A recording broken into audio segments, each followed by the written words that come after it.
시청자 여러분 안녕하십니까. 하츠맨 매일경제입니다. 오늘 중앙신문에 실려있는 사진과 만평부터 보겠습니다. 매일경제입니다. 역시 미국산 야구 방망이야. 트럼프 미 대통령이 백악관에서요, 미국산 야구 배트를 들고 저렇게 휘두르는 모습을 좀 보이고 있습니다. 미국 야구용품을 이제 백악관에서 홍보하는 것인데요. 백악관은 이 소방 트럭, 또 트랙터, 야구 방망이 등 50개 주에서 생산된 미국의 대표 제품들을 백악관에서 전시하면서 메이드 인 USA 제품을 홍보할 것이라고 합니다. 아마 트럼프의 보호무역주의를 상징적으로 보여주는 사진이 아닌가 싶습니다. 경향신문입니다. 우병우 검색대 철거, 청와대가요, 청와대 내에 설치되어 있던 검색대를 철거하는 사진을 공개했습니다. 민정수석실 쪽으로 가는 이 통로에 저렇게 검색대가 설치되어 있는데 2014년에 정윤회 문건 사건 이후에 우병우 당시 민정비서관의 지시로 이 검색대가 설치되어 있다고 합니다. 이때부터 청와대에서 사용하는 용지는 이 검색대에서 삐 소리가 나는 특수용지로 모두 사용이 됐다고 합니다. 글쎄요, 권위와 불통의 상징이다. 이렇게 지금 현 청와대는 밝히고 있습니다. 국민일보입니다. 시급 7,530원, 16.4% 인생, 알바하는 아들은 신이 났죠. 그런데 그 옆에서 자영업하는 부모님은 시무룩한 표정입니다. 소상공인 부담, 대책 마련이 시급하다. 정말 시급입니다. 삼전 사기다. 이번만큼은 방산비리에 지금 요체로 등장했던 이 카이 항공우주산업에 대해서 검찰이 다시 칼을 빼들었습니다. 그런데 이번에는 성공할 수 있을지 모르겠어요. 이랬나 수리온 헬기에 대한 방산비리 밑에가 뻥 뚫렸죠. 예, 거의 꼬리는 날아가고 밑에는 뻥 뚫린 부실투성이인 수리온 헬기와 관련해서 우병우 전 민정수석이 검찰의 방산비리 수사를 막았다는 얘기들이 정치권에서 나오고 있습니다. 이랬나 헉 비가 줄줄 새네. 그래서 이게 새는 겁니다. 라고 얘기를 하고 있습니다. 이 새는 것 가지고 비작을 만들어서 정치권, 특히 박근혜 정부에서 사용했을까? 의구심이 나오고 있습니다. 국정농단 따로 줄 건 없고 청와대 문건 세톱을 줬네요. 특검이 도끼자루 대신에 이 전기톱을 받아든 셈입니다. 자, 오늘 함께해 주실 분들 소개해드리겠습니다. 소종섭 전 시사저널 편집국장, 이두화 전 국회의원, 조광안 분장대 교수, 김남국 변호사가 함께합니다. 어서 오십시오. 안녕하세요. 자, 먼저 임지연 씨, 그러니까 북한 탈북 여성 얘기를 좀 해보겠습니다. 살던 고시호텔에 경찰이 가서 봤더니 신변을 정리한 흔적이 없다고 합니다. 강제 납북 가능성이 조심스럽게 나오고 있습니다. 집에 남겨진 물건을 보니까 특별한 점이 없었다고 했다. 만일 한국을 아예 떠날 생각이었다면 정리했을 것이란 주장이다. 임 씨가 1월부터 원룸 수준의 고시텔에 머물고 있었는데 생활고를 의심할 정도로 허름한 거처는 아니었다고 한다는 얘기를 합니다. 자, 소 국장님. 여러 가지 얘기들이 이제 한꺼번에 좀 나오고 있어요. 과거 중국에서 촬영을 했던 인터넷 음란 방송이 국내에 최근에 유포가 되면서 관련돼서 경찰 수사가 시작되자마자 자진 월북을 한 것이다. 그런 설도 좀 있고, 중국을 거쳐서 북한에 있는 가족을 데리러 갔다가 납북됐을 가능성이 있다. 이런 얘기도 좀 나오고 있고, 한국에서 지낼 때 생활고로 인해서 유흥지점에서도 일했고, 이런 것들이 이제 네티즌들한테 알려지면서 피해간 것이다. 이런 얘기도 좀 있고. 사실을 알 수가 없네요. 글쎄요, 실체가 지금 여러 가지 지금 모호한 부분이 있죠. 원래 경기도 남양주에 살다가 이제 1월 달에 강남으로 이사를 했고, 한 고시텔에 살다가 4월 달에 이제 중국으로 출국을 한 것으로 알려져 있거든요. 이번에 북한에 출연한 것을 보고 나서 여러 가지 이제 조사를 해보니까 임지연 씨가 갖고 있던 어떤 금융 계좌라든지 또 살고 있던 어떤 고시텔의 어떤 상태, 이런 것들을 이렇게 종합적으로 본다면 그렇게 굉장히 생활고에 시달렸다든가 이런 것 같지는 않고 그냥 나름대로 그냥 생활을 했던 것으로, 또 TV에도 많이 출연한 편 아니겠습니까? 그래서 과연 이게 어떤 자진해서 이제 월북을 한 것이냐, 이런 부분에 대해서 이제 조금 의문이 좀 제기가 되고 있는 것이죠. 그래서 4월 달에 중국으로 간 이유 자체가 그동안에 그 북한에 머물고 있는 가족에 대한 어떤 그리움, 이런 것을 남한에 머물 때도 많이 이야기를 했기 때문에 혹시 그러저러한 관계로 중국에 갔다가 일종의 북한의 요원에 의해서 납치돼가지고 한두 달 정도 나름대로의 어떤 선전 과정, 사전 조사 과정 이런 것을 거친 뒤에 이제 6월 달에 북한 TV에서 나와서 남한 체제를 비판하는 그런 얘기를 한 것 아니냐. 예. 뭔가 하여튼 이 과정에 대해서 미스터리가 있기 때문에 좀 더 정밀한 조사가 필요하다. 뭐 이런 얘기가 지금 많은 것 같습니다. 예. 이 임지연 씨를 잘 아는 동료 A 씨라는 분이 이제 중앙일보 기사에 이런 얘기를 했습니다. 북한에 들어간 뒤에 2달 정도 조사를 받고 방송에 공개된 것으로 보인다. 처음부터 선전 효과를 노리고 납치한 것 같다. 자진월북한 경우라면 간첩으로 만들어 다시 한국으로 보내기도 하는데 그럴 땐 방송의 모습을 드러내지 않고 또 시간이 오래 걸린다. 결국은 자진월북이 아니라는 뜻이에요. 그죠? 자진월북했으면은 또 방송에도 나오는 사람이니까 살짝 포장해서 이제 간첩으로 만들어서 다시 내려보내는 게 일반적인데 북한 TV에까지 공개를 한 걸 보면 자진월북이 아니라 납치해서 자신들 체제 선전의 도구로 활용하기 위한 것 아니겠느냐라는 이 동료 A 씨의 주장인데 읽다 보면 고개가 약간 또 끄덕여져요. 예. 네.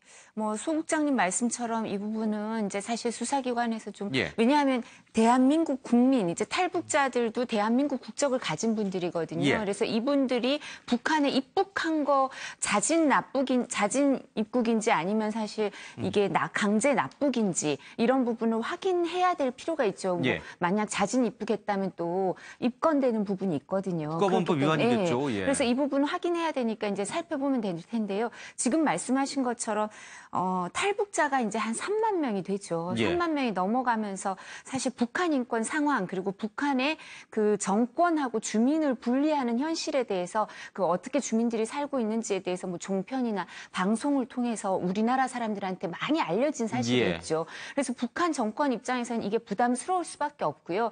그래서 이제 지령을 내린 것 중에 일부가 그런 지령이 있다고 하죠. 사실 이렇게 그 방송 활동을 활발히 하는 이런 사람들을 정치 선전 효과를 극대화하기 위해서 오히려 납북을 해가지고 납치를 해서 예. 다시 북한에서 방송을 하게 홍보를 해서 이제 북한 주민들을 상대로도 하고 예. 또 남한을 상대로도 해서 이런 사람들을 그 납치의 대상으로 예. 뭐 이렇게 지명하고 이런 적이 있다. 그런 지령이 내려온 적이 있다를 정치 선전을 하기 위해서 그렇게 할 거다. 이런 얘기가 있었는데 그런 피해자인지 아니면 예. 본인이 사실 가족들이 대부분 있으니까 북한에 송금을 하다가 뭐 송금이 어떻게 되는지 알아보러 갈 수도 있고 내지는 그리워서 갈 수도 있고 아니면 뭐 보위부에서 가족들을 볼모로 예. 잡아서 뭐 그렇게 했을 수도 있고 어떤 일이 있었는지는 여러 가지 가능성이 있기 때문에 좀 자세히 살펴봐야 될 것 같습니다. 결국에는 우리 사회가 좀 탈북자에 대한 뭐 정착 지원이라든지 관리라든지 이런 부분에 있어서 조금 더 세심한 신경이 필요하다는 생각이 듭니다. 예. 사실 탈북자가 수가 이제 굉장히 급증하다 보니까 탈북자를 과거에는 모든 탈북자를 대상으로 해서 관리를 하고 신경을 쓰고 그랬던 정책을 이제 예. 바꿔가지고 하나원에서 이제 교육하는 동안에 사회생활에 조금 어려움을 겪는 어떤 고령층이라든가 조금 이제 사회에 적응하기 어렵다라는 그런 사람들을 관심 대상으로 분류를 합니다. 이제 임지연 씨 같은 경우에는 교육을 굉장히 잘 받고 적응의 정도가 높다라고 평가를 예. 해서 사실상 관심 대상으로 분류가 되지 않았었고 또 남한 사회에서 뭐 방송까지 할 정도로 굉장히 왕성하게 예. 활동을 하다 보니까 이제 어떻게 보면 경찰청에서 보안과에서 관심 대상으로 분류해서 뭔가 계속 이렇게 챙기는 어떤 그런 부분이 이제 부족했던 것으로 보입니다. 그러나 예. 이제 관심 대상으로 분류되지 않는 탈북자라고 하더라도 이제 우리나라에서 굉장히 여러 가지 뭐 생활고라든지 아니면 사회적인 어떤 뭐 이렇게 고립이라든지 이런 어떤 어려움들을 겪는 부분들이 많기 때문에 우리 사회가 정착 지원을 일회성으로 끝날 게 아니라 조금 더 장기적인 어떤 차원에서 정책을 가지고 지원을 하는 방안이 조금 필요하다는 생각이 듭니다. 알겠습니다. 임지연 씨의 이른바 자진 월북이냐 아니면 납치냐를 놓고선 여러 가지 이제 해석들이 나오고 있습니다. 먼저 관련된 얘기 좀 듣고 오겠습니다. 바른정당이 최근 북한 선전 매체에 등장한 임지연 씨의 납치 가능성을 제기하는 이유는 그녀가 한국에 남긴 재산입니다. 돈도 제법 벌었다. 외제차도 가지고 있고 재산을 두고 있다. 그런데 5월 20일 이후 사라진 것으로 보인다. 자진 납북했다고 하면 통상 본인의 재산을 처리하고 갔을 텐데 많은 재산이 남아 있습니다. 특히 정 부대표는 임 씨가 국내에서 방송 프로그램에도 출연하고 지난 4월에는 쇼핑하러 중국에도 다녀왔다며 강제 납북으로 보이는데도 정부는 북한과 대화를 위한 대화만 되풀이하고 있다고 말했습니다. 정부가 나서서 임 씨의 의사를 확인해야 한다는 주장도 제기됐습니다. 같은 당 하태경 최고위원은 통일부에 문의한 결과 김정은 집권 이후 북한이 공식적으로 인정한 재입북 사례는 25건이라며 그러나 우리 정부가 나서서 납북인지 자진 입북인지 확인을 요청한 사례는 한 건도 없다고 강조했습니다. 탈북자도 대한민국 국적을 가진 국민인데 납치 가능성까지 제기되고 있는 상황에서 정부가 허술하게 대응하고 있다는 지적입니다. MBN 뉴스 최은미입니다. 예, 종환 교수님. 이게 이제 자진 월북일 경우에는 뭐 그렇게 크게 남북 간의 어떤 갈등이나 이런 것이 비롯될 가능성은 좀 적은데 납치였을 가능성이 이제 커질 경우, 납치로 확인이 될 경우에는 사실 굉장히 이제 민감한 문제가 될 수 있을 것 같습니다. 지금 이제 우리 정부에서 북한 쪽에 여러 가지 이제 군사회담부터 시작해서 적십자회담 등등을 여러 가지 제안을 며칠 전에 해놨잖아요. 그런 상황에서 이게 만약에 강제 납치로 굳어질 경우에는 다시 한번 지금 이제 뭐 리포트에도 봤습니다만은 이 야당, 보수 야당을 중심으로 이게 이 상태로 그냥 계속 대화만 주장할 거냐 이런 정치적 논란이 나올 수밖에 없을 것 같아요. 또 한 번의 큰 소용돌이가 일어날 수밖에 없겠죠. 예. 과거에 유명인이라고 간주되고 있는 신상옥 감독과 예. 최은희라는 영화 배우도 납북이 된 적이 있었잖아요. 예. 그랬다가 다시 나오고. 근데 이제 그렇게 유명인도 이렇게 납북이 되고 납치가 되는데 이 우리 사회에 지금 정착돼 있는 탈북민들이 꽤 많이 있습니다. 예. 그 꽤 많이 있는 분들에 대한 우리 사회의 정밀적인 관리 체계가 예. 굉장히 필요하겠죠. 그들의 자유왕래 또 중국을 기반으로 해가지고 왔다 갔다 하는 부분을 이 인위적으로 막는다는 게 굉장히 어렵잖아요. 예.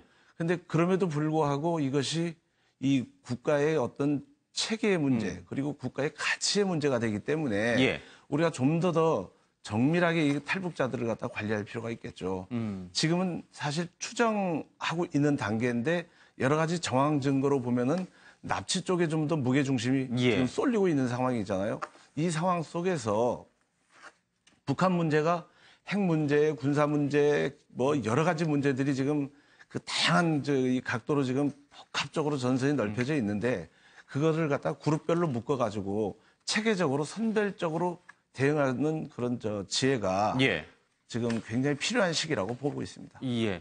그러니까 이게 문재인 정부로서는 이게 꽁꽁 얼어붙었던 남북 관계를 어떤 식으로든지 좀 풀고 싶어 해요. 물론 이제 한쪽에서는 미사일이라든지 뭐 핵실험에 대해서 강력한 제재 정책을 그대로 유지하지만 다른 한쪽에서는 어떻게든 좀 꼬여 있는 남북 관계를 풀어보려고 노력하고 있는 찰나에 이 임지연 씨 문제가 이게 단순 납치로 끝나지는 않고 이 남북 관계에 큰 다시 또 변화를 줄 수 있는 한 촉매제가 되는 것 같아서 좀 걱정이 되는 것 같습니다. 어렵겠죠? 이렇게 되면? 과거에도 이제 이른바 이런 부분들이 어떤 남북 간의 예를 들어서 예. 대화 분위기 같은 게 좀 시작되려고 하는 그런 초입에 이른바 남북의 강경파들이 있지 않습니까? 그런 흐름을 막아보기 위해서 또 여러 가지 시도를 했던 그런 부분들도 있거든요. 예. 이번 같은 경우에 과연 이제 임지연 씨의 정확한 어떤 북한에 들어간 저것이 과연 자진 월북이냐 아니면 납치에 의한 납북이냐 이런 부분들은 앞으로 이제 밝혀져야 되겠지만 예. 만약에 그런 강제 납치된 그런 경우라면 사실은 이 현재 남북 관계 부분에 일정한 영향을 미칠 수밖에 없는 것이 현실입니다. 예. 그리고 현재 북한의 어떤 태도 변화가 북한 핵이나 미사일 개발에서 어떤 변화가 없는 상황이기 때문에 거기다가 예. 이런 사건까지 더해진다면 뭐 아무래도 조금 그런 부분에서 긴장 관계가 더 생긴다고 봐야 되겠죠. 예전에 뭐 이 금강산 관광 박항자 씨 사건처럼 뭐 이렇게 남북 관계를 뒤흔들어 사실 근데 지금 더 나빠질 수 없을 정도로 남북 관계가 나빠져 있기 때문에 뭐 크게 더 악화되는 상황은 없겠습니다. 그러니까 좋게 되는 상황을 막는 그런 이제 변수는 좀 될 수도 있겠다 싶습니다. 단순한 이 납치냐 월북이냐 이런 문제는 좀 아닌 것 같습니다. 근데 제가 한 말씀 더 예. 드리자면요. 있는 사실 그대로를 갖다가 냉정하게 볼 필요가 있습니다. 그 사실 자체를 갖다가 너무 확대하는 것도 예. 우리 사회를 갖다가 바람직한 방향으로 이끄는데 장애 요인이 되는 거고. 맞는 말씀이십니다. 그렇다고 해서 그것을 갖다가 아무 일도 아닌 것처럼 간과하는 것도 문제죠. 예. 굉장히 이 냉정한 대응이 필요하다고 봅니다. 알겠습니다. 예. 사건 소식 하나 보죠. 단죄 못한 대구 여대생 성폭행 사망 아버지 법 살아있나라는 얘기를 하고 있습니다. 꽤 이제 오래된 사건인데요. 2013년 9월에 구속 기소된 이 스리랑카인 K의 특수강도 강간 혐의에 대해서 무죄를 선고한 원심을 대법원이 확정을 했습니다. 이 사건은 19년 전에 이제 발생이 됐습니다. 공소시효를 얼마 남겨두지 않은 상황인데 사건으로 다시 돌아가 보면요. 1998년 10월 17일 날 새벽에 대구의 구마 고속도로 위에서 25톤 덤프 트럭에 정모 양이 치여서 숨진 채 발견이 됐습니다. 속옷이 벗겨진 채로 발견이 돼서 성범죄가 의심되는 상황이었는데 경찰은 사건을 단순 교통사고로 처리하려 했습니다. 그러나 유족의 반발로 계속된 수사에서 정량의 속옷과 범인의 체액이 발견됐고 이를 토대로 수사가 진행이 됐지만 범인은 찾지 못했다고 합니다. 그렇게 시간이 흘러서 2011년 11월에 이 스리랑카인의 DNA가 채취되면서 반전의 기회가 생겼다. 그럼에도 불구하고 대법원은 무죄 판결을 내렸어요. 그러니까 이게 뭔가 미제 사건으로 덮일 것 같았는데 그래도 공소시효를 얼마 남기지 않고 결정적 단서를 확보하게 돼요. 그러면 당연히 유죄로 가져갔어야 되는데 이 경찰의 초동 수사 미흡으로 인해서 증거 확보가 여의치 않아서 대법원이 무죄 판결을 했다. 이게 법이 정의로운 것인가 하는 부분에 다시 이제 의문점을 던지게 됩니다. 그러면. 사실 이건 공소시효 문제 때문에 이런 결과가 나올 수밖에 없어요. 예. 그러니까 그 사람이 죄가 아예 없다는 게 아니고요. 어떤 문제가 있냐면 이제 이 사람이 이제 외국 사람이기 때문에 이 사람 신병을 확보하고 이 증거랑 이 사람의 그 범의 사실에 대해서 이제 구속 기소를 할 그 증거를 확보할 때까지 예. 사실 시간이 많이 지났어요. 한 14년이 지나서 이 부분이 확보가 이제 이 부분에 대해서 증거를 예. 이제 해서 구속 기소를 하게 되는데 근데 그 당시는 벌써 강간은 시효가 좀 지났고요. 예. 이제 특수 강도 강간으로 해야만 그 사람을 구속 기소할 수 있는 상태였는데 예. 특수 강도 강간이라는 거는 이제 2명 이상의 범인이 예. 강도 중에 또는 강도가 끝난 후에 강간을 해야지 이제 특수 강도 강간이 성립하는데요. 예. 그냥 강간은 성립하는데 이 강도 강간은 성립 안 한다 이렇게 되니까 강간이 이미 시효가 끝나버렸고 시효가 끝나서 그런 거 강도 쪽을 좀 이렇게 증명을 해야 되는데 왜냐하면 공범도 있어야 되고 강도 예. 사실까지 입증해야 되니까 이 부분까지 입증이 잘 안 되는 거예요. 예. 이제 진술도 엇갈리고 이러니까 그러니까 사실 이 부분 때문에 저희가 이제 계속 이런 형사 범죄에 대해서 기본적으로 형법의 기본 체계가 만들어진 게 뭐 60년대, 50년대, 60년대 만들어져서 큰 체계가 개정이 잘 안 됐거든요. 특히 예. 공소시효도. 그러니까 이런 강력 범죄에 대해서는 이제 공소시효를 거의 없애거나 이제 늘리자. 왜냐하면 공소시효를 처음 만들 때는 인간의 수명이 짧다고 생각해서 예. 법률적인 안정성을 위해서 시효를 짧게 만들어뒀어요. 근데 이제 수명이 너무 길어지는 거예요. 그렇기 때문에 그리고 범죄에 대한 처벌의 필요성도 사회적으로 더 필요하고 그래서 이제는 이 시효가 길어질 겁니다. 그래서 입법적으로 이걸 마련해야지 이 대법원이나 이제 법원에서는 이 부분에 한계가 있었어요. 예. 지금 이 조선일보에는 이렇게 생업을 뒤로하고 딸의 죽음의 진실을 파헤치는 아버지의 모습이 그려져 있습니다. 지갑에 이렇게 딸의 사진이 있는데 너무나 이게 좀 가슴이 먹먹해지는 사진입니다. 근데 이 고속도로에서 여성이 그 젊은 여성 18살짜리 여성이 속옷이 벗겨진 채로 차에 치여서 숨졌어요. 예. 그러면 경찰이 단순 교통사고면 왜 속옷은 벗겨져 있을까? 그거부터 먼저 의심을 하고 속옷에서 어떤 뭐 DNA 채취라든지 여러 가지 시도를 했어야 되는 거 아닌가? 이걸 어떻게 단순 교통사고로 처리하려고 처음에 그런 생각을 하고 있었을까? 그러니까 어떤 사람이 뭐 자세한 설명을 붙이지 않는다고 예. 하더라도 그런 상황이라고 한다라면 이상하죠. 예, 사실은 이걸 그냥 단순한 교통사고로 볼 수가 없다라고 예. 판단을 하고 사실상 그 현장의 어떤 증거나 이런 것들이 부족하다라고 하더라도 뭔가 조금 더 찾아보고 캐보려는 어떤 그런 그렇죠. 노력을 예. 해야 되는 게 맞다라고 생각이 됩니다. 바로 이번에도 경찰의 어떤 초동 수사라든가 이런 것들이 부족했기 때문에 예. 강도라는 이 혐의 사실이 입증이 안 됐던 겁니다. 그러니까 이제 사건 현장에서 이 여학생 피해자의 가방 속에 뭐 책을 빌렸던 학생증이라든가 책이라든가 이런 물건이 발견되지 않았기 때문에 예. 이 피고인이 뭔가 물건을 훔쳤을 것이라는 것을 입증할 수가 없다라는 예. 판단을 했었는데 조금만 더 초동 수사를 확실하게 해서 당시에 뭔가 있었던 어떤 물건이라든가 예. 물품이라든가 이런 부분에 대한 수사가 조금 확실했다라고 한다면 앵커께서 지적하신 대로 그런 예. 어떤 문제점은 없었을 것으로 보이고요. 그다음에 앞서 이제 이두화 의원님께서 말씀하신 예. 대로 사실상 이 공소시효가 조금 더 늘려지는 게 맞다라고 생각이 됩니다. 있습니다. 2년 전에 이제 태완이법이라고 해서 살인죄와 관련돼서는 공소시효가 폐지가 됐습니다. 그래서 이제 중대범죄와 관련해서는 이제 조금 더 살인죄와 관련해서는 공소시효가 사라졌기 때문에 미제 사건이라든가 이런 것이 수사로서 해결되는 그런 것들이 보여졌는데 그때 함께 논의됐던 이 강도 강간이라든지 강도 강간 살인이라든지 폭행치사학죄라든지 이런 중대범죄와 관련해서도 사실상 공소시효를 조금 더 늘리거나 폐지하는 노력이 있었어야 하는데 만약 그때 노력이 있었다라고 한다면 이 문제도 조금 더 해결이 됐을 거라는 생각이 듭니다. 그 딸을 잃은 아버지의 마음이 어떨까 싶어 너무 좀 가슴이 아픕니다. 인천 초등생 살해 사건도 이 딸을 잃은 엄마의 마음, 얼마 전에도 신문에 이제 크게 기사화가 됐는데 이 사건을 저희들이 거의 요즘에 매일 다루는 것 같아요. 그러니까 매일 신문에 이 사건이 보도가 되는데 그 이유는 이게 단순한 엽기 살인 사건에 그칠 거라고 생각을 했는데 이 재판이 진행되면서 나오는 얘기들을 보니까 이게 점점 미스터리로 이제 빠져들어갑니다. 그거 하나하나 좀 대목해. 지난 3월 이제 사건이 발생했는데 사냥하러 간다라는 그런 문자가 이제 SNS를 통해서 이제 이 주범인 김양과 공범인 박양 사이에 갑니다. 사냥하러 간다. 우리 집 베란다에서 초등학교 운동장이 내려다 보인다. 그러자 이 공범인 박양이 그럼 거기에 중에 한 명이 죽게 되겠네. 불쌍해라 캬이라고 말했고 이에 대해서 김양이 정말 불쌍하냐고 대묻자 이 박양은 아니라고 대답을 했습니다. 그리고 잡아왔어. 상황이 좋았어. 살아있어? CCTV 확인했어? 손가락 예쁘냐? 손가락 예뻐. 이런 얘기들이 좀 오가고 있습니다.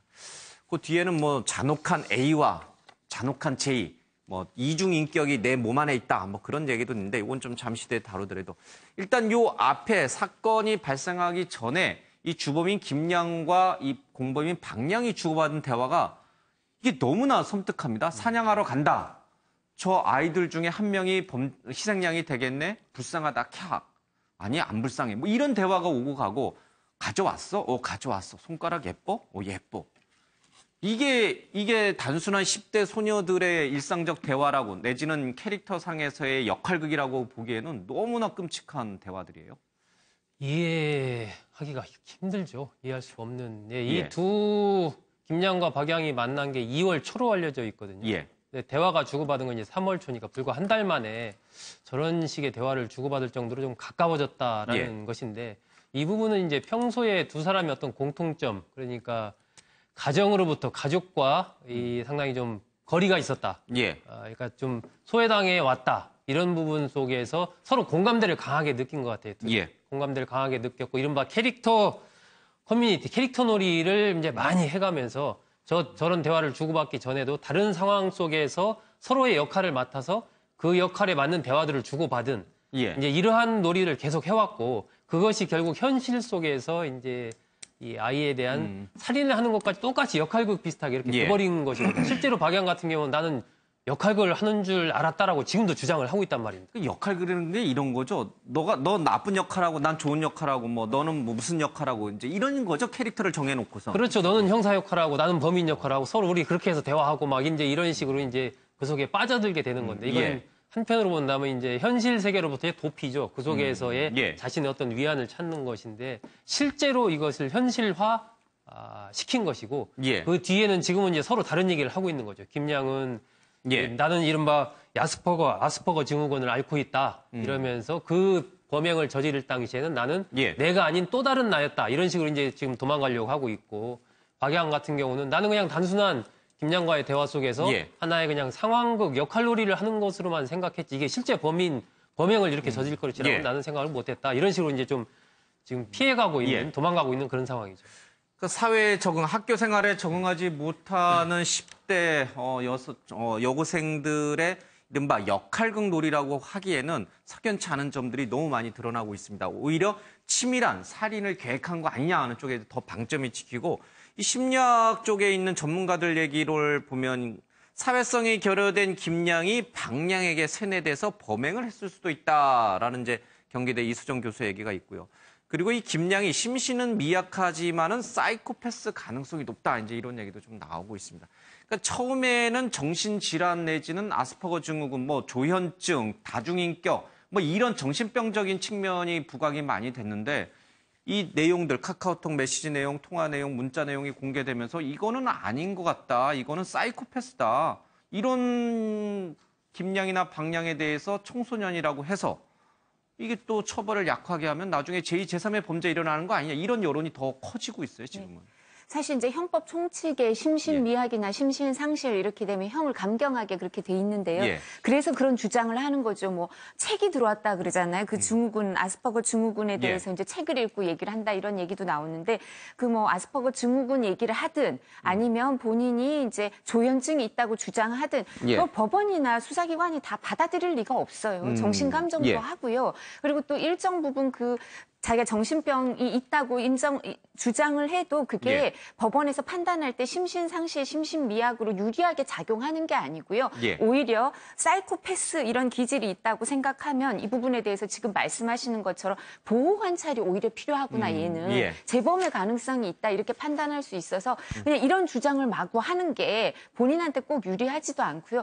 근데 저는 주변 사람들이 이제 이렇게 이 또래 피양하고 이제 뭐 어느 아이가 살인 방조를 하고 뭐 살인 교사를 했는지 모르겠고 살인 직접 행위를 한 이 두 아이와 관련돼서 이 또래의 아이를 데리고 있는 부모들, 학부모 비슷한 연령대의 학부모들이 저한테 자꾸 그걸 묻더라고요. 저 중에 누군가가 유력 인사의 손녀여가지고 이게 이렇게 뭐 그 부모의 신원이 이제 부모의 그 신분 같은 게 제대로 안 나온다. 재판 과정에서도 그게 취재가 안 된다더라. 애가 막 주소를 옮겨서 부모가 누군지 뭐 알 수 없게. 왜냐하면 그 인정신문이라 그래서 법원에서 재판을 받을 때 주소 얘기를 하게 돼 있거든요. 그러니까 뭐 그런 얘기도 하면서 막 자꾸 의혹을 제기해요. 그러니까 여기에 나와 있는 얘기들 말고 여러 가지 얘기가 확산되고 있어요, 지금. 근데 사실 그거는 소년법 특례가 저희가 엄격하게 아이가 이제 다시 반성을 해서 이제 사회로 회복할 수 있는 그런 목적을 달성하기 위해서 보호하는 그런 게 있거든요. 근데 일정 부분 부모에 대해서 그런 생각을 하는 것 같아요. 부모는 책임이 많은 사람인데 왜 부모까지 보호하냐 이렇게 생각하는 것 같아요. 다른 학부모들이.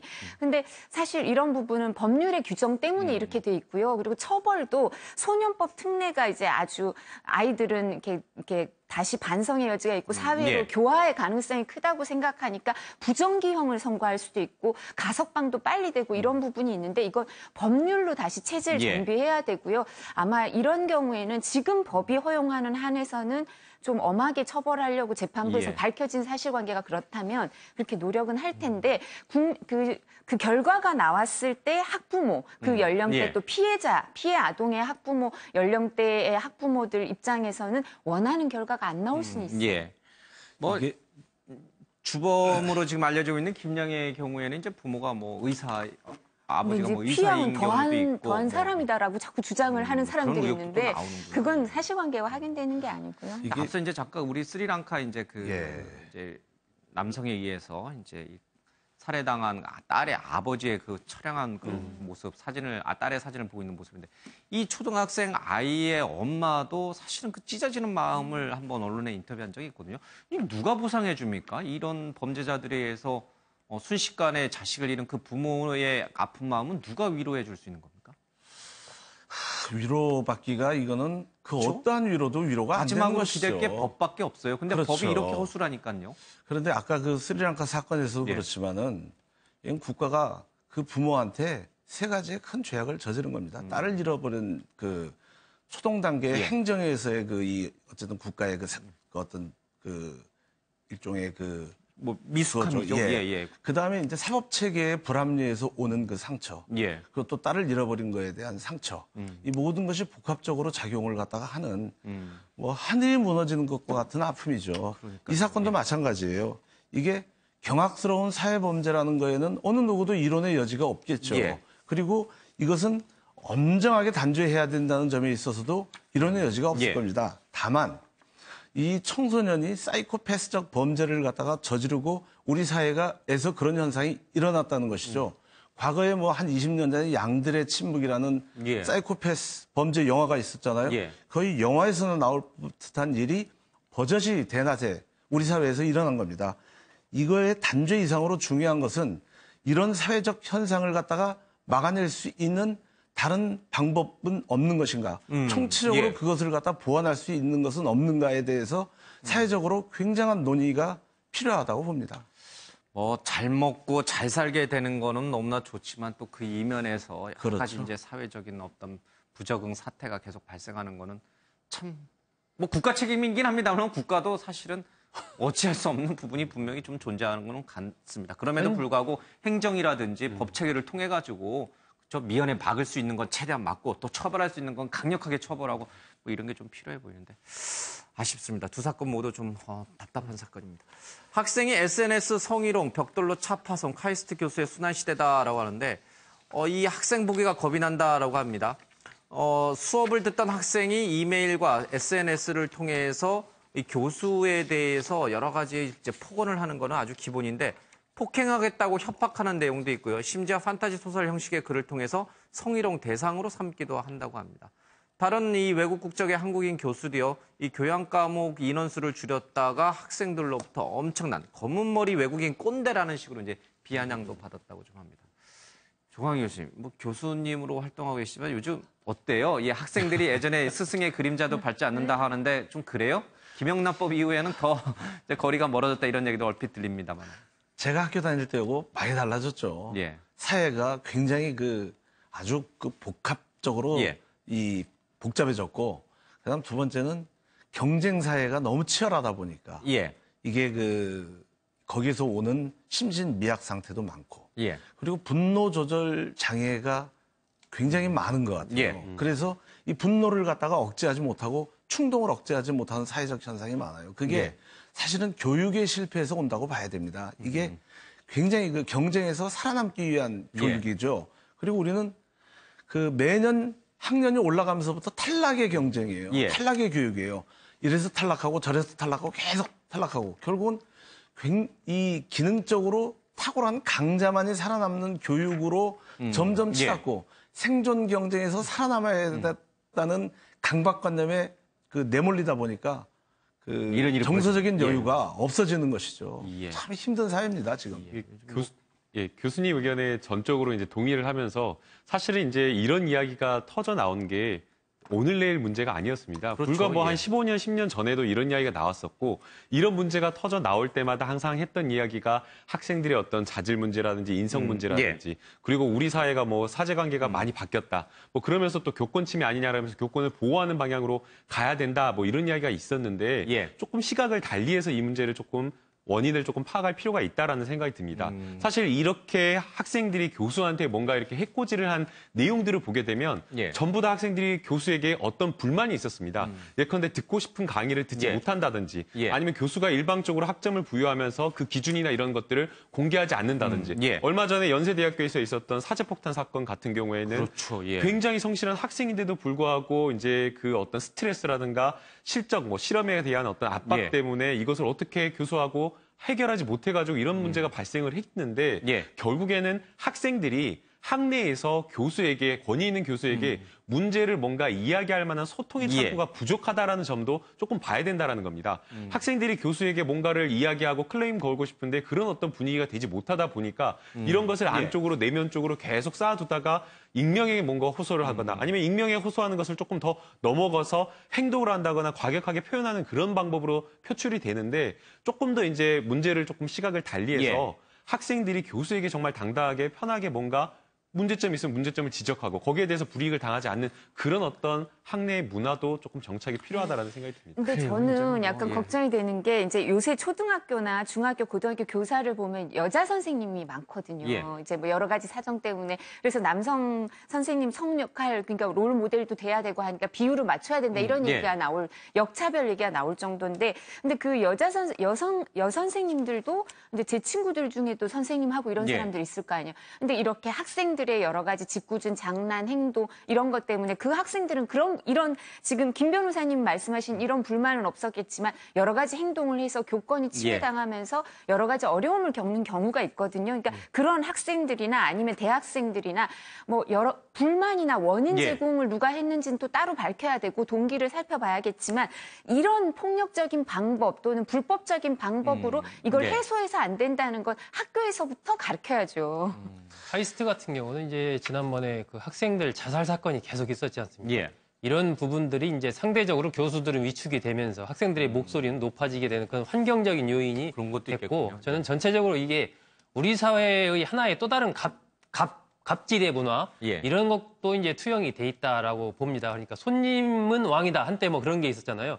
그래 해주면 또 손님 중에서 갑질을 하는 손님들이 생겨요. 예. 그러니까 교수와 학생의 관계도 마찬가지고 회사에서도 마찬가지고 자신의 역할들을 충실히 하면서 서로 예. 봉사하고 헌신하는 이런 문화가 조성이 되면 이런 문제가 안 생기는데 예를 들면 어떤 을이라고 해도 기회만 되면 그 예. 을이 어느 순간에 또 갑으로 바뀌거든요. 그러니까 우리 사회의 이러한 문화들이 이게 빠른 어떤 산업화 과정 속에서 살아남기 위한 이 약육강식 속에서 그런 문화가 만들어졌는데 이제는 조금 더 서로 이렇게 좀 낮추면서 예. 봉사하는 이러한 문화로 좀 많이 바꿔갈 필요가 있는 것 같습니다. 큰 틀에서 정리해 보면 그렇습니다. 이게 큰 교권이 틀에서 예. 근데 큰 틀에서 정리하면요.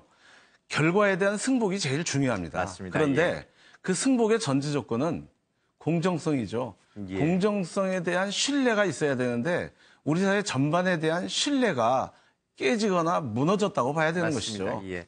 예. 학생들이 또 지나친 이제 이 취업에 대한 스트레스가 있으니까 학점을 잘 받고 싶은데 학점 잘 안 주는 교수가 밉죠. 그러니 뭐 자동차 유리창도 깨고 뭐 욕도 하고 뭐 이러는 것 같고 또 교수들은 또 교수들 나름대로 학생들이 너무 이제 버릇이 없다라고 하니까 또 이제 강압적으로 자꾸 뭘 시키고 막 이러다 보면 또 이런 문제가 생기는 겁니다. 뭐 조금 뭐 말씀하신 대로 여러 가지 이야기들을 하셨으니까 참조해서 좀 사회도 좀 바뀌었으면 좋겠습니다. 그 옆에 이제 이른바 공유 숙박 사이트 B&B 얘기가 이제 좀 실려 있는데요. 요즘 뭐 여름 휴가철이라서 해외로 여행 가시는 분들, 휴가 떠나시는 분들 굉장히 많기는 한데 이 너무 호텔비가 비싸다 보니까 조금이라도 싼 숙소를 찾아가게 돼요. 그러다 보니까 이 민박집들, 이게 이제 공유 숙박 사이트를 통해서 민박집을 직접 가거나 아니면 게스트하우스를 찾아가는데 대부분 불법적인 민박집들도 상당히 많다는 거예요. 여기에 잘못 들어갔을 경우에는 집주인으로부터 뭐 성폭행이나 성희롱 또 몰래카메라에 이제 희생이 될 수도 있습니다. 우리 한국도 마찬가지입니다. 이 한국도 이 공유 숙박 사이트를 통해서 외국인들에게 그 사이트를 빌려주는데 외국인들의 불만도 좀 있는 것 같습니다. 일본에서 이 성폭행 사건이 발생했는데 이게 어떤 건지 잘 모르겠습니다. 한국 여자 유학생은 호스티스로 부자 애인을 구하는 게 목표인 경우가 많다. 이런 얘기 있고 위안부처럼 매춘부였던 것 아닌가. 한국 여성은 모두 음란하다. 여름철 노출 많은 옷 입은 한국 여자를 보면 뭐뭐가 된다. 이런 얘기들이 일본 사회에 만연해 있다라는 얘기가 이제 그 옆에 잠깐 깔려 있습니다.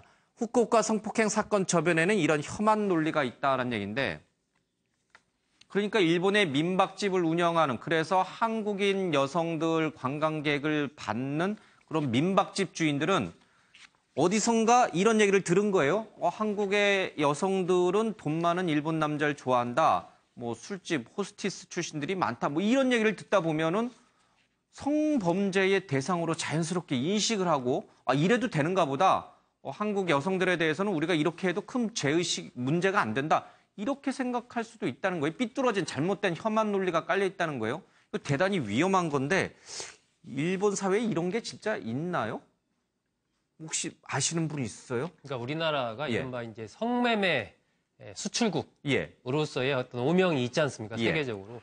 예, 그런 부분들이 이제 저러한 논리에 영향을 좀 미치는 것이죠. 그러니까 예. 일본만이 아니고 뭐 다른 쪽에서 한국 여자들은 이렇다라는 어떤 인식들이 이제 광범위하게 퍼져가면 일본 예. 전혀 그것과 관계없는 어떤 여성이 일본 여행을 왔을 때도 예. 그 당사자는 한국 여자는 되게 이러니까 저 여자도 이렇겠구나 생각해서 여러 가지 행동들을 예. 하게 될 위험성이 높아지는 거 아니겠습니까? 예. 그러니까 우리가 지금 이제 성매매에 대해서 단속을 하고 있지만 국내적으로도 마찬가지고 특히 외국에서 많은 부분에서 이 우리나라 이 성매매 여성들이 예. 단속에 걸리는 경우가 많이 있거든요. 그러니까 이런 부분들은 사실은 그런 측면에서의 어떤 강력한 예. 이 당국의 조치 같은 것들이 뒤따른다면 저런 부분들이 이제 앞으로 개선이 돼 가겠죠. 알겠습니다. 일본 남성들 인식의 일부라고 여기 이제 뭐 기사에는 일부 일본의 남성 인식이다라고 이제 제한을 두긴 했습니다만은 뭐 이게 논란이 될지 모르겠지만 일부는 아닌 것 같습니다. 이 상당수의 일본 남성들 머릿속에는 한국 여성들에 대해서 아주 잘못된 삐뚤어진 생각을 좀 갖고 있는 것 같다는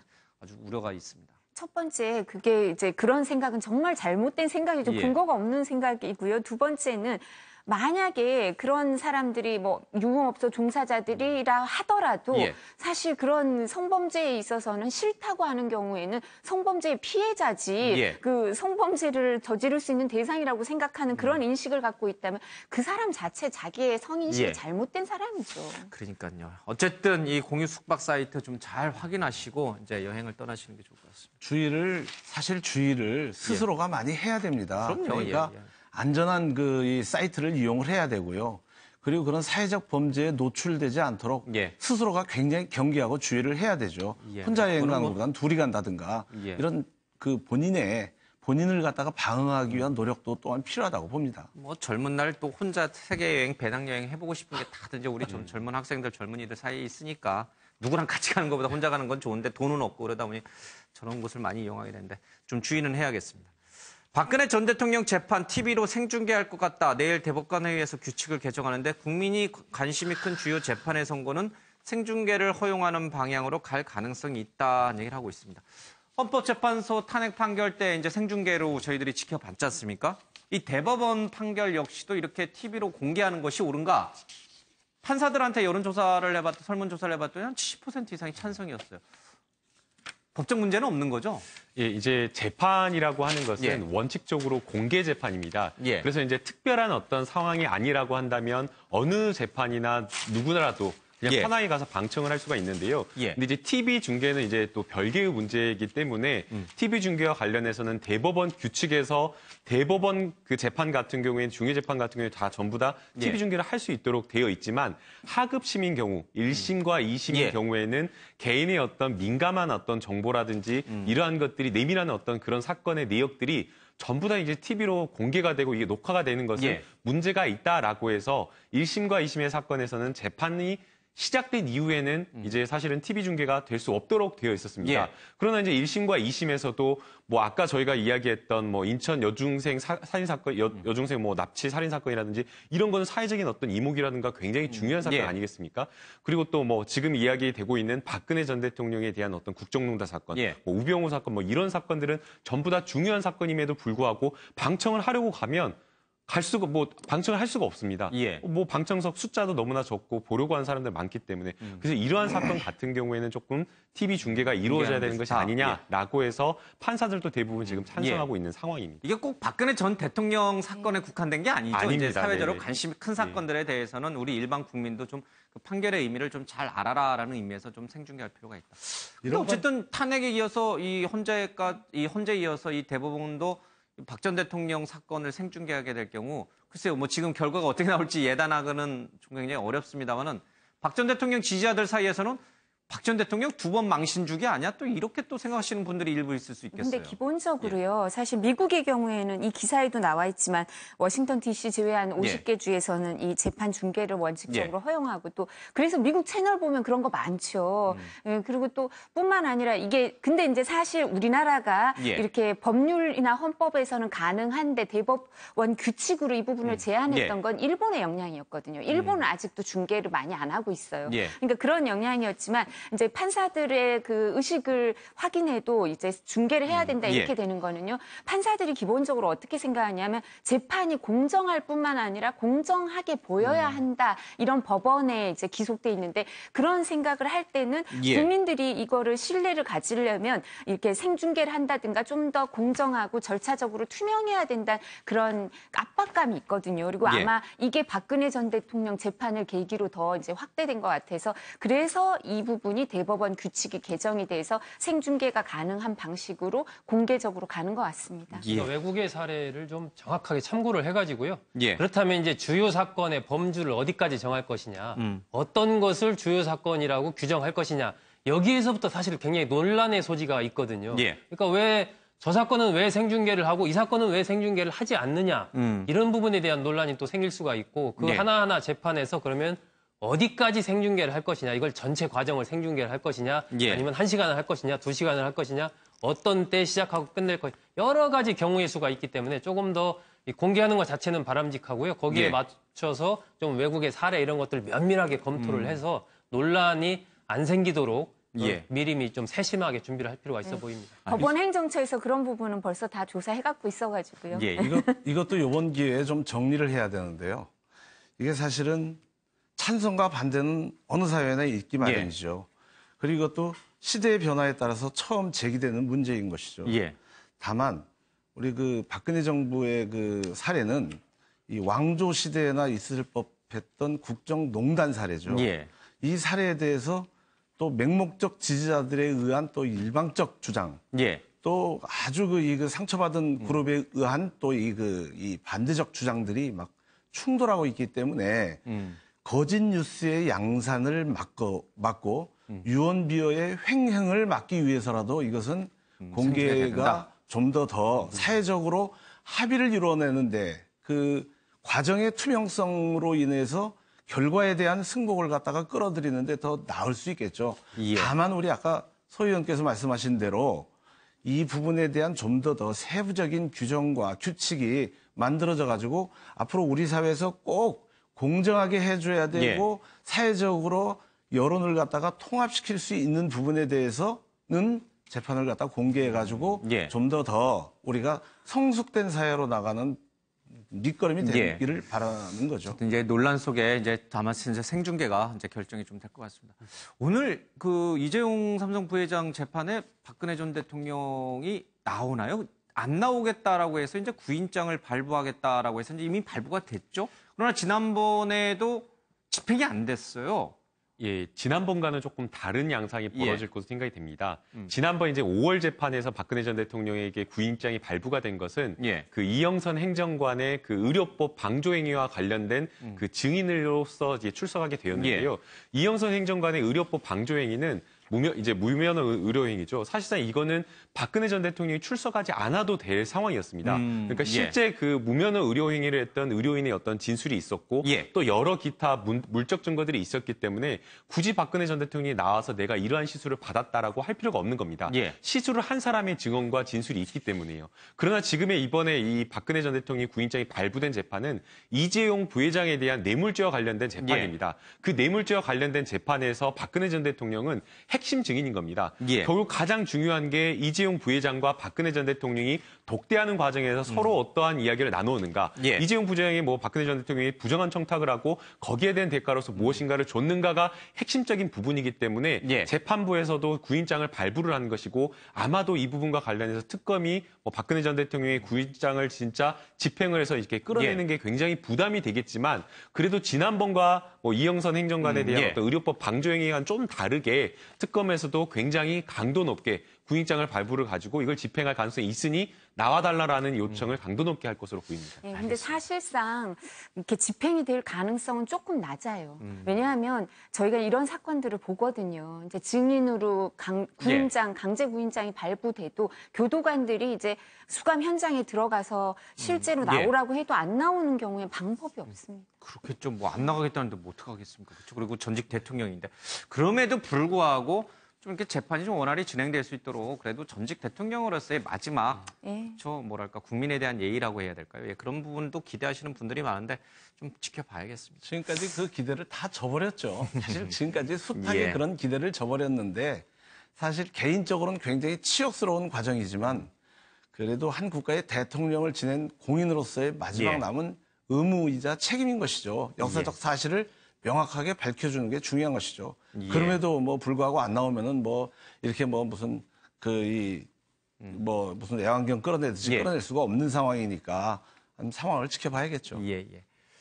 자, 국가안보실 등에서도 박근혜 정부 문건이 무더기로 발견이 됐습니다. 정무수석실, 민정수석실에 이어서 국가안보실과 국정상황실에서도 문건이 무더기로 발견이 됐습니다.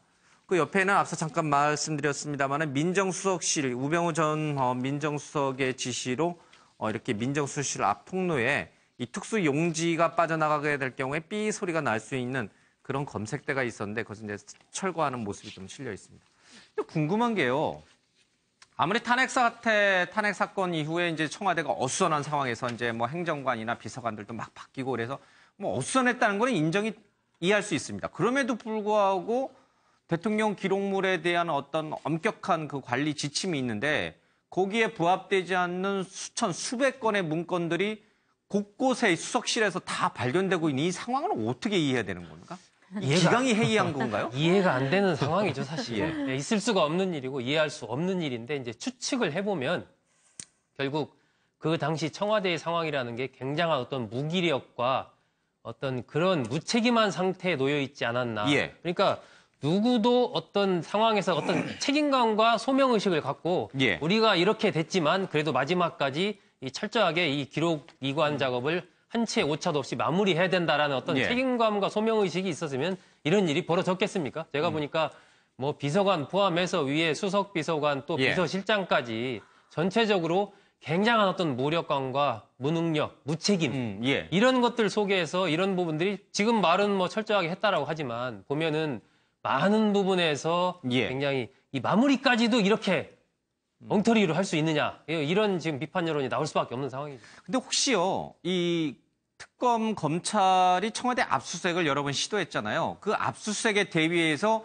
정상적인 캐비넷이 아니라 몰래 캐비넷, 그러니까 이제 검찰이 이제 만약에 압수수색 들어왔을 경우에 찾기 어려운 곳에다 이렇게 숨겨놨던 것들이 이제 저 어수선한 상황에서 그냥 휙 가버린 거죠. 그리고 이제 새 정부가 들어오니까 그걸 이제 찾아낸 게 아닌가. 뭐 그런 추측도 나오고 있는데 가능성이 있는 건가요? 근데 별로 그 가능성은 없는 게 가능성은 없어요? 왜냐하면 예. 법원에서 영장이 발부됐더라도 청와대 경호실이 있는데 뭐 군대로 밀고 들어오지 않는 한 이게 압수수색 못할 거라고 생각을 하더라고요. 압수수색에 대비해서 자기네는. 몰래 숨겨둔 서류들은 아니다. 그리고 저는 왜 이랬는지는 모르겠지만 소 위원님 말씀하신 그런 사유가 있겠지만 이제 소거법을 적용하기가 쉬운 게 시간이 촉박하지는 않았어요. 제가 알기로는. 예. 저 아는 사람들 되게 근무 많이 했죠. 근데 박근혜 전 대통령 탄핵이 소추되고 나서는 이걸 대비해서 기록물 정리하고 이런 사람들 예. 많았었거든요. 그러니까 시간이 없어서 이렇게 된 건 아니에요. 그건 아닌 예. 것 같고요. 그리고 지금 민정수석실에서 그 문서 검색 때 철거했다는 사실 밝히니까 저 예. 밝히는 건 아마 저는 그래서 그런 것 같은데요. 이제 특수잉크 사용한 거 아니에요. 이제 산업 스파이나 저런 종이는 진짜 비싸거든요. 특수잉크 때문에. 그래서 옛날에 국정원, 뭐 삼성 이런 데서 저런 거 많이 예. 사용했죠. 그래서 이렇게 복사도 안 되고 또 복사하면 특별하게 이렇게 되고 예. 문건을 작성하면 이렇게 되는데 그러니까 지금 작성된 문건들 민정수석실에서 나왔다는 문건 저 특수잉크로 된 건지 아닌 건지만 봐도 이렇게 2015년 작성된 문건도 많다니까 그 검색대 이후에 검색대 설치된 이후에는 보면 그 바로 민정수석실에서 만들었는지 아닌지는 명확하게 나오겠네요. 예, 특수잉크인지 아니지만. 본질은 이렇게 보셔야 돼요. 이게 저도 청와대 근무를 했지만 엄청나게 많은 문건이 생산이 됩니다. 예. 그리고 이제 몇 년 지나다 보면 그 문건에 이제 쌓이는 게 예. 어마어마하죠.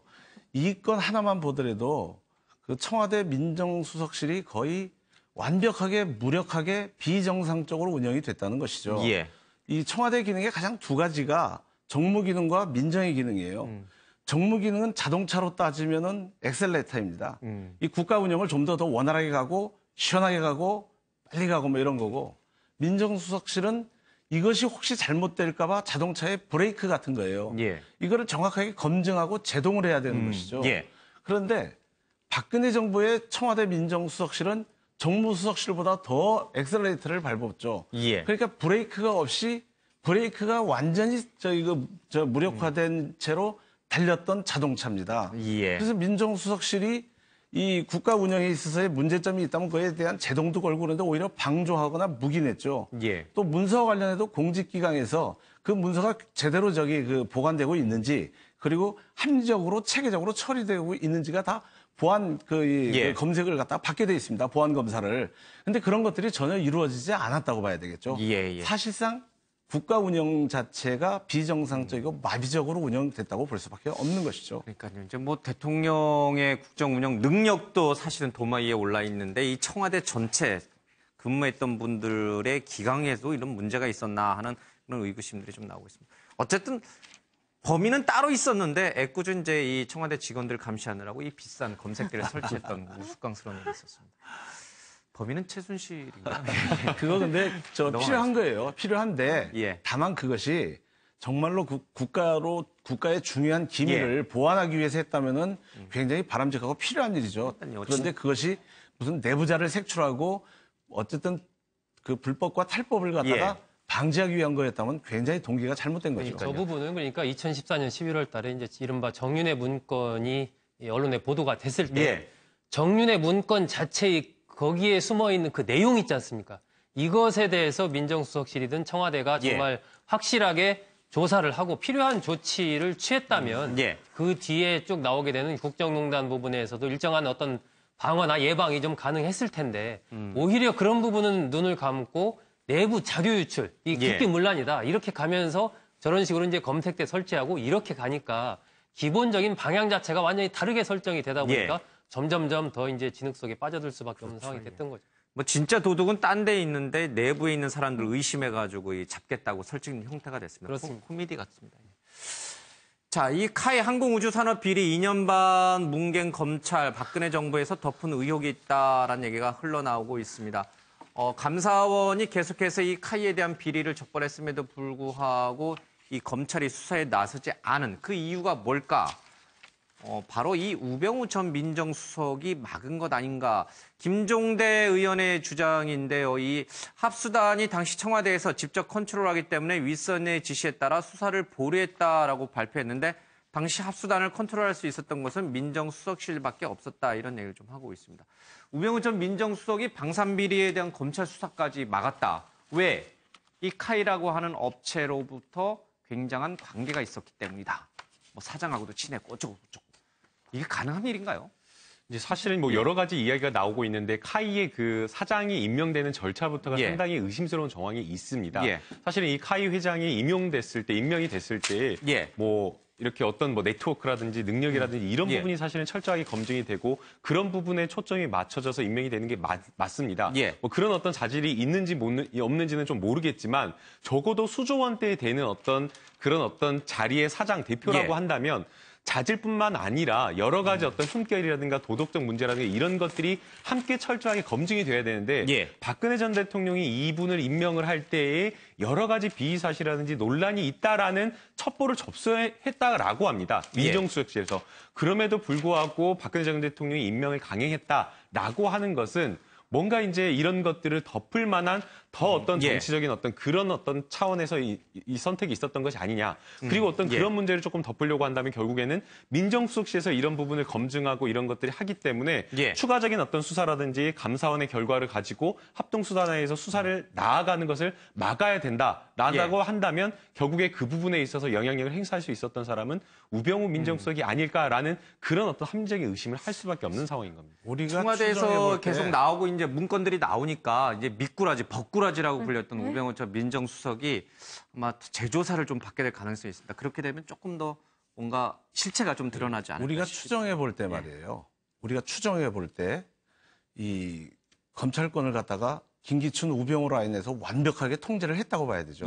그렇게 되면 그 이상의 모든 것을 갖다가 통제했다고 봐야 됩니다. 그럴 수 있겠죠. 근데 그거는 최동욱 검찰총장이 굉장히 아주 은밀한 게 폭로가 되면서 찍어져 나갔어요. 그리고 문체부 국장이 뭐 또 참 나쁜 사람 그래가지고 찍어져 나갔어요.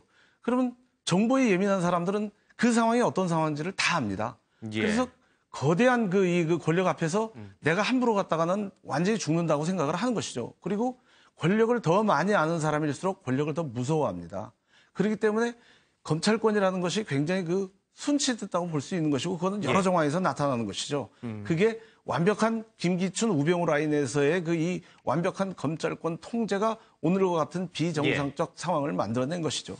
사실 보수 중에서 아주 일부는 우병우 전 수석을 엑스맨이라고 하잖아요. 결과적으로 진보 정권 탄생에 가장 큰 공헌을 했다 이렇게 얘기를 하는데 근데 또 진보 정권 중에 아주 일부의 사람들은 우병우 전 수석에 대해서 노무현 전 대통령과 관련된 그런 것 때문에 같은 하늘을 이고 살 수 없다 이런 표현을 쓰거든요. 그러니까 우병우 전 수석이 잘못한 게 있다면 그 부분을 그런 양쪽 다 감정으로 하지 말고 이제 명확한 사실관계를 특정해서 잘못한 게 있다면 그 법률적인 책임을 지도로 냉정하게 대처할 필요가 있을 것 같습니다. 카이 같은 경우는 약간 의혹이 되는 것이 2015년 2월 달에 감사원이 이미 카이 사장 등을 포함해서 임원들 13명을 검찰에 고발을 했거든요.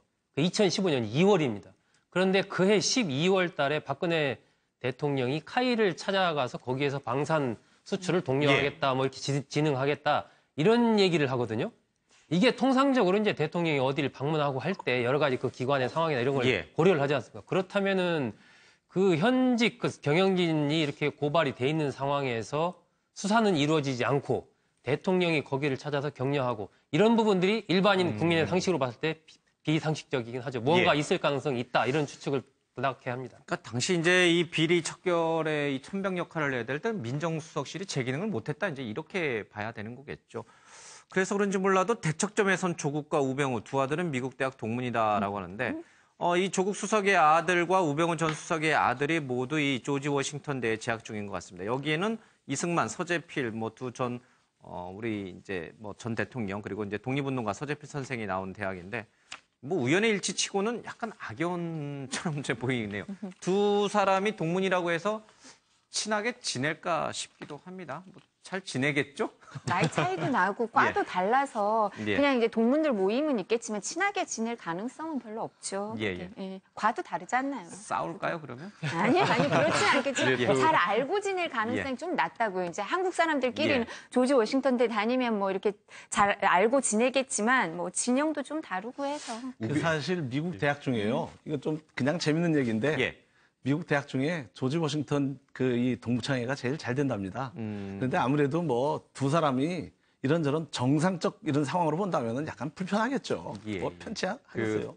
우병우 전 민정수석 청문할 때 청문이었던 국회의원 중 한 명이 우병우 전 민정수석의 딸하고 그 굉장히 친했다고 합니다. 그런데 이제 그 아들이 이제 우병우 전 수석의 딸과 굉장히 친하게 지낸다. 청문회하고는 상관없이 우리는 그냥 친구 사이니까 그냥 그렇게 지내겠다라는 것을 보게 되면 사실은 이것도 역시 마찬가지로 아버지 문제는 뭐 그리고 아버지가 뭐 두 사람 사이 또 뭐 사이가 나쁠 건 아니지 않습니까? 그래서 아들은 또 아들끼리는 그냥 또 편하게 지내지 않을까 생각이 듭니다. 하여튼 뭐 재밌는 기사입니다. 이런 기사를 왜 썼나 모르겠습니다. 자, 김성호 재소환 부실검증 적용 윗선까지 국민의당 전 의원 1%도 제보 조작 생각을 안 했다라고 얘기를 하고 있습니다만은 검찰에서는 이용주 공명선거 추진단장 의원까지도 피의자로 전환할 수도 있다라는 얘기가 흘러나오고 있습니다. 이와 관련해서요, 좀 이현주 국민의당 의원의 이른바 학교 비급식 노동자들에 대한 이른바 폄훼 발언이 있었죠. 그런데요, 일부에서 이 이현주 의원을 옹호하는 목소리가 나오고 있습니다. 이와 관련된 얘기는 박진아 아나운서에게 듣고 오겠습니다.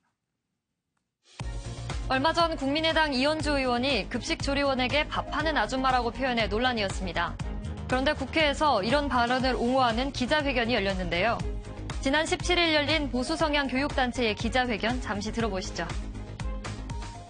이번에 이현주 의원이 급식조리종사원들에게 뭐 아줌마, 밥하는 아줌마다 이런 말을 해서 막말 파문 때문에 지금 굉장히 힘들어하고 계시는데 저는 이제 그런 문제가 오히려 저는 올바른 소리를 한 의원이시라고 생각해요. 그 말은 잘못하셨습니다. 말을 좀 골라서 하셨어야 됐지만 그런 종사원들이 비정규직이었는데 전부 정규직으로 전환해달라고 요구를 하고 이런 요구는 무리한 요구라는 것이 저는 집에서 밥하는 아줌마입니다. 이 발언 자체가 무엇이 잘못되어 있는지 저는 알지 못하겠습니다. 가정에서는 한 아내이고 아이들의 엄마이고 가정주부입니다. 아줌마라고 하여도 기분 나쁘지 않습니다. 아줌마니까. 그런데 왜 그런 말이 기분 나쁠까요? 이것들은 그 감정을 불러일으켜서 그분들에게 더 분노를 일으키기 위한 하나의 조작에 불과합니다. 밥하는 아줌마 발언은 올바른 소리라고 주장한 이 단체. 급식 노조원들이 아줌마란 표현에 왜 불만인지 모르겠다고 주장했습니다. 논란이 일자 이 기자회견을 주선한 국민의당의 장정숙 의원 측이 해명에 나섰는데요. 다양한 의견을 들으려고 기자회견을 주선했는데 이 단체가 보수 성향을 띠고 있는지는 몰랐다고 전했습니다. 또 이들의 기자회견 내용엔 사전에 상의됐던 내용과는 달랐다고 전했는데요. 때문에 당시 현장에 있었던 장 의원도 기자회견 내용이 다르게 흘러가자 도중에 나와버렸다고 설명했습니다. 이어서 대담으로 가보겠습니다. 시간은 없습니다만은 그래도 짧게 좀 듣죠. 이게 이현주 의원한테, 그러니까 조금 이제 잠잠해질 것 같았는데 이게 동료 의원이 이제 이 뭐 기자회견을 주선했는데 이 도움이 되기는커녕 이게 되려 잠잠해지고 있던 불씨를 다시 불을 활활 지피는 꼴이 된 것 같아요. 이게 하나의 이제 이슈의 흐름으로 봤을 때 이현주 의원 관련된 부분은 이슈가 정점에 올랐다가 이제 하강 국면의 한 중간쯤 내려온 상황이거든요. 거기서 저런 기자회견을 갑자기 함으로써 그 이슈 자체가 다시 살아나서 이렇게 올라가는 겁니다, 지금. 그러니까 저런 부분들은 어제 저 뉴스를 보고 아니 이런 것을 왜 했을까? 물론 이제 장정수 의원이 나름대로 모르겠습니다. 이현주 의원을 좀 돕기 위해서 이런 부분을 했는지는 모르겠지만 이게 이제 하나의 정무적인 판단이죠. 이러한 이슈를 보는 거, 이러한 부분에서 지금 시점에서 기자회견을 했을 때 이것이 어떻게 될 건가. 오히려 이현주 의원을 도우려고 장 의원이 했는지는 몰라도 오히려 이현주 의원한테 더 안 좋은 그런 상황이 조성이 돼버리면서 이 과정 자체도 지금 보면 장정수 의원 해명도 이 사실 좀 말이 안 돼요. 이렇게 얘기할 줄 몰랐다. 그리고 그렇기 때문에 의원도 듣다가 나와버렸다 했는데 결국 어떤 본인의 이름으로 여러 가지 예약을 해주고 할 때 어떤 내용을 할지 그 단체가 어떤 단체인지 이런 거 당연히 다 알아보지 않겠습니까? 근데 몰랐다는 해명 자체도 그것도 지금 비판을 받는 거고 이현주 의원의 발언 자체가 다시 또 살아나고 이게 국민의당의 이런 부분들은 아주 계속해서 헛발질을 하고 있는 이 기자회견이 어떻게 됐는지 이제 그 부분에 대한 취재도 이루어졌는데요. 이 단체 대표가 먼저 이현주 의원한테 도와주고 싶다라고 제안을 했답니다. 그러니까 이제 이현주 의원이 이걸 내가 직접 주선해가지고 기자회견 장소를 섭외하고 예약하기에는 좀 어렵다. 다른 의원을 소개해주겠다라고 하면서 장정수 의원한테 소개를 해준 거고요. 장정수 의원은 그러다 보니까 이 사람들이 어떤 내용으로 하는지 그다음에 또 어떤 단체 회원인지 몰랐던 것으로 보입니다. 국민의당 참 안 풀리네요.